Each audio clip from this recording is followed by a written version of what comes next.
All right, today the 350Z goes full FDF angle kit. The hood and the bumper are getting rewrapped. Hood, carbon fiber, 2 scratches up to repair. Just gonna wrap over it with carbon right now.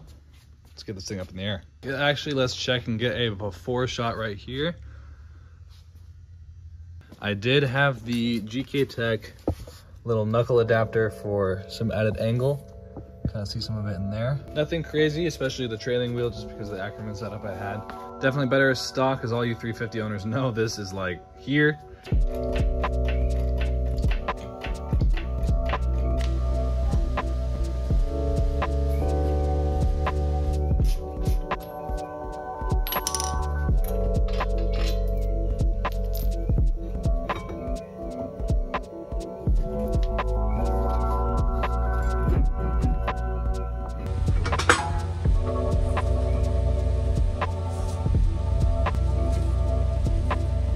That old GK Tech angle kit, just a simple knuckle and tie rod adapter. So it's the next day now. I wasn't able to record it last night, but got a good amount of the rest off. It was pretty easy. This upper control arm, it's just these 2 bolts here. This arm also came out. You have to take out this brace as it holds it in. It's just a bunch of different bolts, pretty easy to find. That's pretty much it for this side. Just gonna do the same to the other side now. Probably document it a little bit better because I didn't really show much of the other side. Rats here today too. And some work done on C46. Mostly just taking stuff apart.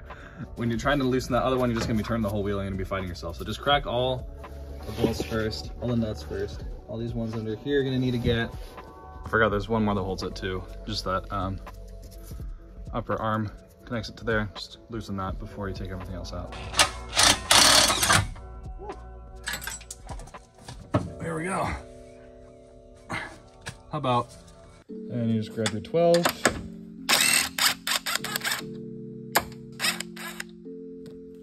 Not drop these.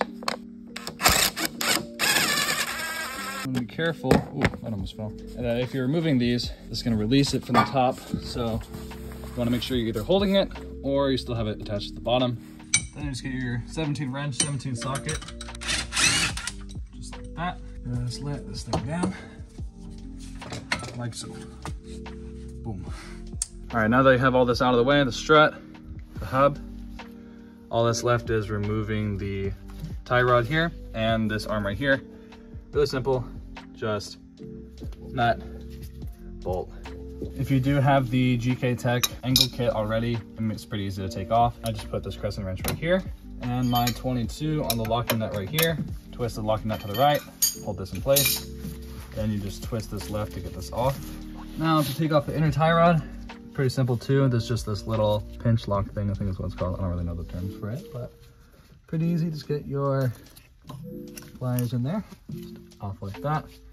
The inside usually has this little twisty thing in there. You just get that, twist it off, and just pull it down. Then once you get that ring out, it all just kind of slides down like this. Just like that. You can see you got some little leaky bits. This part, you just get a wrench on this. I think it's like a 32 millimeters or something. It's kind of tight in there, but once you have that cracked, just slowly, might even be able to get by hand actually, yeah. Start threading this all the way off, just like so. Now for this arm here, just get your 19 right there, your 19 right here, and then you let your breaker bar do breaker bar things. There we go. And then you get your impact. That's so funny, I was just talking about doing things in the right order, but I forgot to take the sway bar and link off. See if the gun wants to do it. I like to usually put my hardware back where I found it. Now that everything's out of the way, we can start installing stuff, doing the fun stuff. All right, so the next step is we have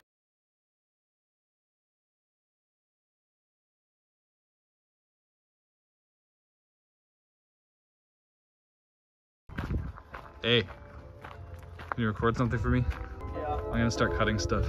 I'm done here now. AC's gone. No more AC lines. So. Oh, that's like the perfect space for a little turbo right there. Hey, little guy. little 88 mil. Yeah. Nothing crazy. Like a 98 mil maybe, you know. Oh, for sure. Yeah. Yeah, just a little one. I think like just north of 1,000 on stock rods will be fine. Yeah. Stock head gasket. You're good. When are we gutting this too? When I'm done with the engine. See, what kind of sucks though is like the interior is not in horrible condition. E46 guys, if you need interior parts, hit them up. Yeah. Any stock interior is going to be coming out. So very nice steering 330 Ci. Center dash too, so I'm probably going to go full gut, and I'm going to go with the whole center console probably. I might try to keep the head unit, but I don't know if I really need speakers. So. All Z32 owners know this doesn't work. Pretty much, yeah. The Bose system sounded good for like 2 minutes. Yeah, I gotta adjust this stuff next, probably. Yeah. So valve cover might take coming up next. But. Ew. Oh shoot. That's the rotor I'm hitting. That's what's sparking. Nice one, Caleb. That's staying in. I was like, why is it sparking? How much do you have to trim off? It has to be pretty much like flat, like going straight up from it's like a 90. Actually, I think Just go a little bit more. yeah, just a little bit on the bottom right there. Yeah. All right, so we've got the knuckle on now. Just needed to trim some of that right there. I did trim a little bit off this side also in case I wanted to run. Pretty sure this is Ackerman. Not exactly sure what that is for. This would be a lot easier too because I did kind of nick my brake rotor here. If you did take it off, for me I just have a spacer on it, so it's kind of hard to take it off. I don't really have a air gun that can get that. This isn't strong enough to break it, but for you in the future, take this off and it'll make it easier for you. The hardest part of this kit isn't just, you know, throwing everything on. Because there's so much adjustability, you got to figure out exactly what kind of Ackerman you want. So both of these bolts adjust Ackerman. This top one is 0 Ackerman. Ackerman is the difference between the leading wheel versus the trailing wheel. So say you're making a left turn, your trailing wheel technically would be covering less ground, or more ground, sorry, as you take the turn. What Ackerman does is prevent scrubbing and stuff like that. So 0 Ackerman, which is what I have it set up to right now, allows the trailing wheel to also be parallel at max angle. This kit offers -2 to +2 of Ackerman adjustments. Positive Ackerman would add 1 degree of angle, I believe, like this. This is exaggerated, but whether you want a steeper leading wheel and a less steep trailing wheel, or if you want to add some negative, have more lead on your trailing wheel versus your leading wheel. For now, I'm just gonna run a 0 Ackerman setup, so when you're at full lock, it's gonna be straight. Now, a lot of the videos I saw didn't really go over much of the adjustment. Now, this lower arm replaces both stock arms. This right here spins. This will thread out, and this is how you adjust your track width from this one right here. I extended mine about 25 millimeters. The way I measured that was with this caliper. So I have this set pretty much to 25. What I did was I just set that bottom part on the bottom of the nut, pretty close to the top right there. This is that locking nut. So you just thread this back in once you have it at the width that you want. I chose to extend my track width 25 millimeters. And this is your caster adjustment. So whether you want a more positive or negative caster, again, for those of you that don't know, caster is moving your wheel front or back from the center point right here. I'm gonna be running a pretty much stock caster with this because I am also gonna be daily driving this. What caster does in terms of performance, if you have the wheel more far forward, it's gonna be more stable at high speeds, but kind of not really steer out as well. With caster toward the rear of the car, it makes it less stable at high speeds, but it makes the turnout faster. For drifting, I would say that's a pretty good option, but in terms of general like highway driving safety, you probably want to have a bit of positive. Everyone has their preference, it's all up to you, but that's the great thing about this kit is it allows you to determine that. One thing I forgot to mention with this lower arm here is I did have to trim a little bit off of this inner side here. You kind of see the nub right there. And then I did also pull this left side here because it made it kind of hard to insert this mounting part. This is what it looked like before. You just want to trim off this little nub right there. I believe there's one on this side also. Right there. All right, so I've got the upper arm on now. This adjusts camber. So camber is the tilt of the wheel, like this or like that. So this is negative camber, this is positive camber. So say you start out with 0 camber, when you steer, you actually get a bunch of positive camber.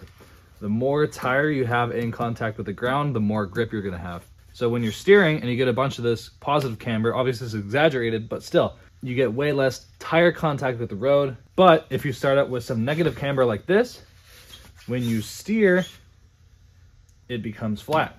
I'm just kind of guessing on this. I'm gonna get this professionally aligned after I install these parts, but my guesstimation alignment is I have this extended 25 millimeters and this extended 20. So that's gonna mean the bottom half is gonna be pushed out more than the top half, meaning negative camber. Not exactly sure how this works in conjunction with these, but we'll figure it out once it gets professionally aligned. Then we can take a look back at the suspension again, take the wheel off at least, and kind of inspect and see what they did. All right, the sway bar link is on now. This just bolts on with these 2 bolts right here, 2 nuts on the other side, and then just the OEM hardware for the sway bar right here. It does have some adjustment for stiffness too. I had mine all the way forward, and then just for this middle one here, just kind of get a nice little middle ground. I have some aftermarket sway bars on the way. They should be here by tomorrow. I'll probably throw these in. Might also just run it with this for now, see how this feels. Then I can really feel the difference of the sway bar, know exactly what I'm feeling. Next, we reinstall the strut. I just have mine sitting right here. With the strut attached at the bottom now, you just get the hub back on, attach it to the top arm and the lower arm. It's pretty good. Obviously this is without the tie rod set up yet, but already this is looking pretty good. Has an adjustable bump stop here too.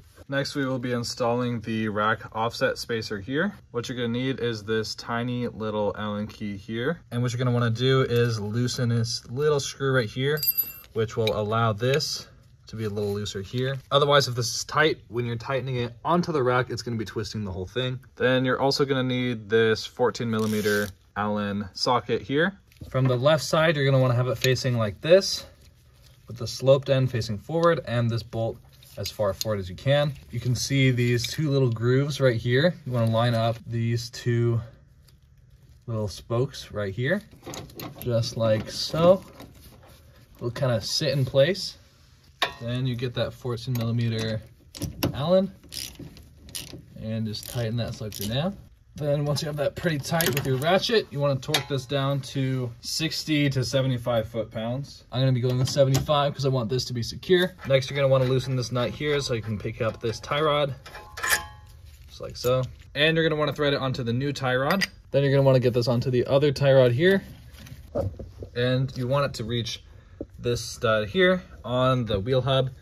It is kind of hard to reach this without it lifted up, so I lifted it up. Then you want to tighten it as far as it'll go on each side. Then to get it to reach the stud, just hold this end piece here and twist to the left, and it'll slowly start extending itself out, evenly spread on both sides. Then once you have this at the right length, kind of match up like that.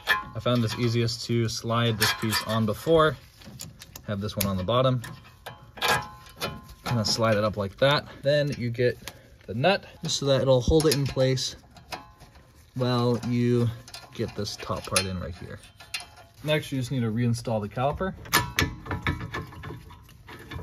One quick tip for you guys, when you're reinstalling your coilover, make sure your brake lines are going in the right direction. So it's supposed to go behind and around like this, because before I put the coilover on and the brake line was in front, so I didn't want to really wrap around here. So make sure, I mean, it wasn't that hard to fix either. Just take the bolt out of here. You can move the brake line around it. But just be mindful of where your brake lines are going, because there's specific points where they're supposed to mount, like right here. With the caliper back on, that's pretty much everything done for this side. We've got the lower arms, the upper arm. Tie rod is in. Everything obviously still needs to be torqued, but I'm gonna do that right at the end once I'm done with this other side too. Pretty much nothing done onto the side yet. So I've already pretty much fully explained getting this side done. I'm just gonna get this other side done, not really worry too much about recording it unless something comes up that I need to talk about. It's Friday now. I wanted to get alignment on Saturday, but they were all booked and they're closed on Sunday. So I made an appointment on Monday, have this thing be fully dialed by then. Super excited to see the finished product. So this side's a little different. You do have to trim a little bit more off than the other side.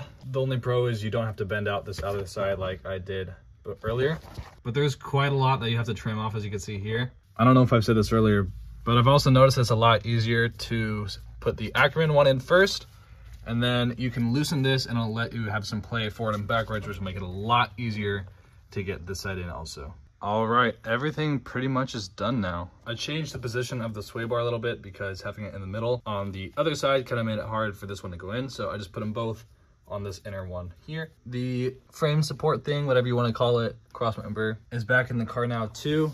The hardest part of putting this cross support back in was just getting it to the right position in the first place. If you have another hand, that'll definitely help you, but I was able to do it myself with just this and my jack. Now all that's left is torquing everything. I'll put the torque specs on the screen right here.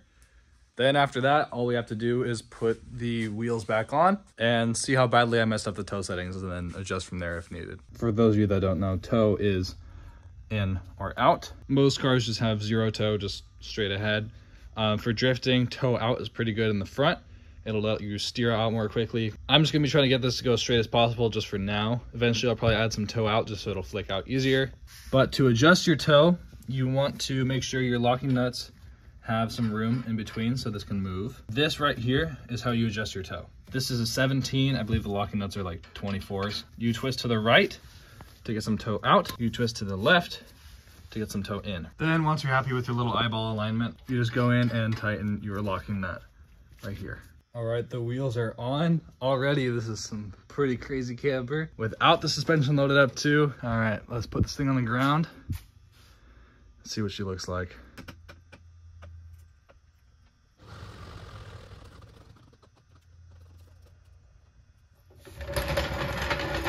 Yo, man, look at that stance right there. Track width is nice and wider too.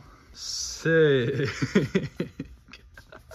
All right, we gotta turn this thing on and crank that wheel. See how much angle we have. Yes, yes. You seen this? Look at that.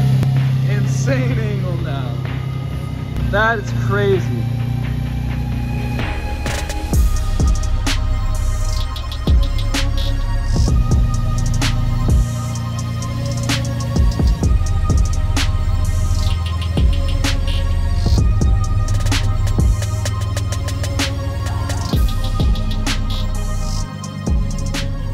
Dude.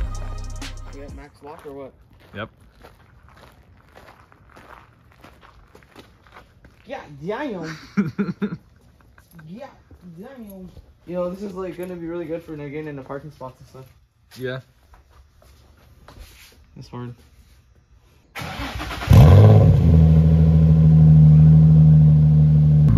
You can crank it left. All the way? Yeah.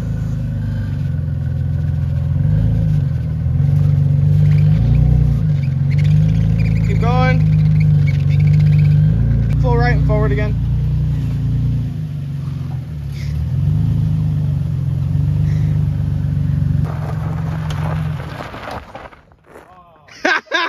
God damn. Oh, that's my headlight cover. I guess I hit that. Oh, word? The inside of the headlight.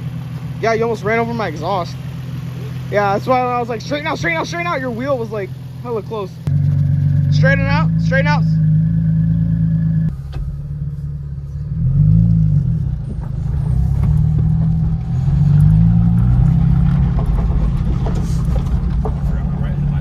Self-centering feels a little off. Yeah? Yeah, there's like, look, there's like... Oh, word? No self-centering. Oh yeah, there's no self-centering at all. Only lost force feedback. Once I get that toe figured, look at this. Once I get the toe figured out, it'll probably be better. Let's take out the daily too, why don't we? Yeah, might as well. It sounds like it might be knocking on something, but... Toe wasn't as bad as I said it the first time with the GK Tech angle kit. Oh no, what are you doing to me? Alright, it's the next morning. This car looks insane. I'm out of camber. Right now, I mean, you can see from here, there's a bunch of toe in on this side. This side looks like it could be okay. Looks like I had some toe out. I remember leaving the steering wheel straight. So just gotta adjust the toe on this side. It won't be too bad. Here's that little turn we made last night. You can see it's so sharp right here. Even with this messed up alignment, it's still really sharp. It's gonna be a lot sharper once the alignment's dialed. You can see this inside tire right there. This is such a short distance right here. I mean, you can really see this.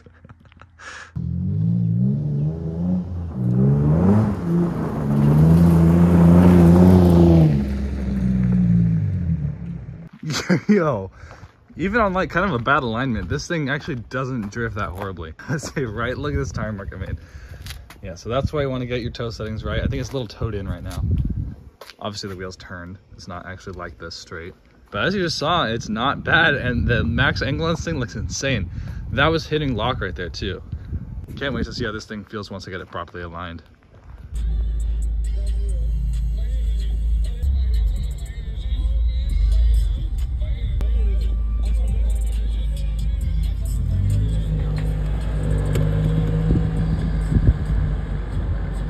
Just got the Z back from the alignment shop that it desperately needed. Got the hood back last night, got this bumper back last night. Carbon looks super nice now.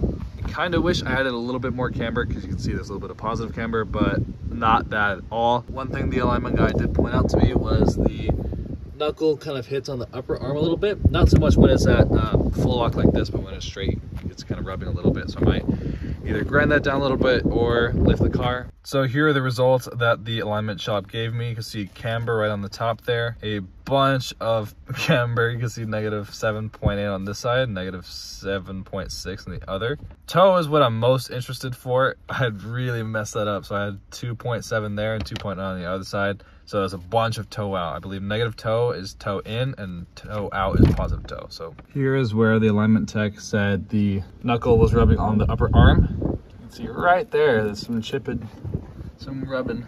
By cutting this little nub off right here, should fix the problem. All right, so I grinded it down pretty good from, that sounded wrong. So I grinded down what the alignment guy said was rubbing. Hopefully this will solve the issue. I did also raise the suspension a little bit. Gonna take it for a test drive and probably see how it goes. But yeah, that's about everything for today. Some sway bars came in a couple days ago. I have an oil cooler to install. Be sure to subscribe so you don't miss that video. I think that's everything for today though, and the Z will be running flawlessly. Anyways, thank you all for watching. See you in the next video. Peace. I've been giving you the worst of me. Now you wanna stay the night. Pity how you went caught for me. But forgetting how to talk. Nah, I don't like no humble beats. Just go and spice it up.